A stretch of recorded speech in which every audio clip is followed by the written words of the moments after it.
Hi. இன்றைக்கி business மேனாக இருந்தாலும் எம்ப்ளாயாக இருந்தாலும் ஒரு சின்ன மேட்ரு தான். சேலரி எனக்கு பத்தலை, எனக்கு வருமானம் பத்தலை. பிஸ்னஸாக இருந்தாலும் எம்ப்ளாயாக இருந்தாலும் அதுக்கு என்ன பண்ணணும்? பிஸ்னஸ் மேனாக இருந்தால் இன்னும் பேமெண்ட்டை இன்வெஸ்ட்மெண்ட்டில் கூட போடணும்.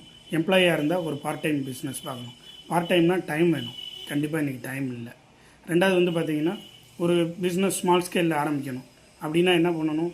இன்றைக்கி ஒரு கடை பிடிக்கணும் அட்வான்ஸுக்கு, ப்ளஸ் இன்டீரியர் ஒர்க் பண்ணணும், ப்ளஸ் ரா மெட்டீரியல் வாங்கி வைக்கணும், ப்ளஸ் சேலரி எம்ப்ளாயி எல்லாமே இருக்குது.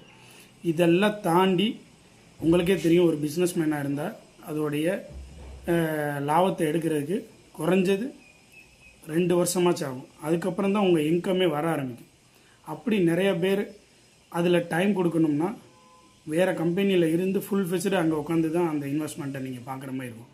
அப்படி இருக்கிற ஒரு இடத்துல நீங்கள் செலவு பண்ணுற அந்த 5 lakhs இருக்குமா, அந்த 5 lakhs ஒரு இன்வெஸ்ட்மெண்ட்லேயோ மினிமம் ஒரு 30,000 ஒரு 5 லட்ச ரூபா வரை இதில் இன்வெஸ்ட்மெண்ட் பண்ணிங்கன்னா அதிலேருந்து 4 to 5% வந்தால் எப்படி இருக்கும்? டே 1 அந்த டே 1 வர்ற வருமானத்தை நீங்கள் திரும்ப திரும்ப காம்பவுண்டிங் பண்ணி நீங்கள் ஆசைப்பட்ட ஒரு கம்பெனி உருவாக்குற அளவுக்கு ஒரு வருமானம் ஒரு 5 வருஷம் வந்தால் எப்படி இருக்கும்?